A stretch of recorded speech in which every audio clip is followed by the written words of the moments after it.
2 Samuel 10. David defeats the Ammonites. In the course of time, the king of the Ammonites died, and his son Hanun succeeded him as king. David thought, I will show kindness to Hanun son of Nahash, just as his father showed kindness to me. So David sent a delegation to express his sympathy to Hanun concerning his father.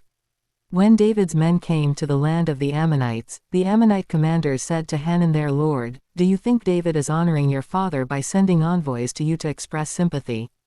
Hasn't David sent them to you only to explore the city and spy it out and overthrow it? So Hanun seized David's envoys, shaved off half of each man's beard, cut off their garments at the buttocks, and sent them away. When David was told about this, he sent messengers to meet the men, for they were greatly humiliated. The king said, Stay at Jericho till your beards have grown, and then come back. When the Ammonites realized that they had become obnoxious to David, they hired 20,000 Aramean foot soldiers from Beth-rehob and Zobah, as well as the king of Makkah with 1,000 men, and also 12,000 men from Tob. On hearing this, David sent Joab out with the entire army of fighting men. The Ammonites came out and drew up in battle formation at the entrance of their city gate, while the Arameans of Zobah and Rehob and the men of Tob and Makkah were by themselves in the open country. Joab saw that there were battle lines in front of him and behind him, so he selected some of the best troops in Israel and deployed them against the Arameans. He put the rest of the men under the command of Abishai his brother and deployed them against the Ammonites. Joab said, If the Arameans are too strong for me, then you are to come to my rescue, but if the Ammonites are too strong for you, then I will come to rescue you. Be strong, and let us fight bravely for our people and the cities of our God. The Lord will do what is good in his sight.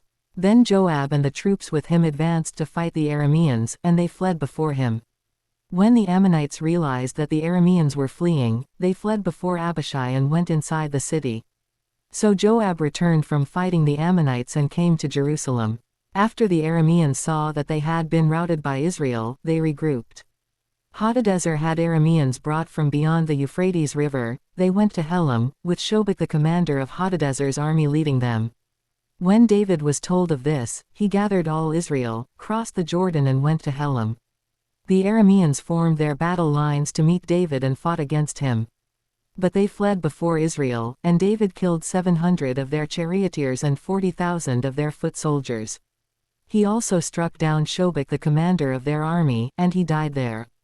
When all the kings who were vassals of Hadadezer saw that they had been routed by Israel, they made peace with the Israelites and became subject to them. So the Arameans were afraid to help the Ammonites anymore.